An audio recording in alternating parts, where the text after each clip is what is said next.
Hi, ഇടിയപ്പത്തിനും അപ്പത്തിനും ഒക്കെ പറ്റിയ ഒരു കറി നോക്കാം. വെള്ളക്കറി എന്നാണ് ഇവിടെ പറയുന്നത്.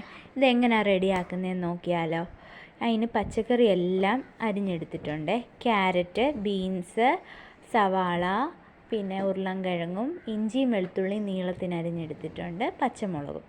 ഇത് കുക്കറിനകത്തിട്ട് പച്ചക്കറി ഇട്ട് അതേ ലെവലിൽ വെള്ളം ഒഴിച്ചു ആവശ്യത്തിന് ഉപ്പൂടിട്ട് ഒരു വിസിൽ കേൾക്കുമ്പം നമുക്ക് ആവിയൊക്കെ മാറുമ്പോൾ ഇതുപോലെ തുറന്നിട്ട് നല്ല വെട്ടി തിളയ്ക്കുമ്പം കറിവേപ്പിലയും കൂടി ഇട്ട് കൊടുക്കാം.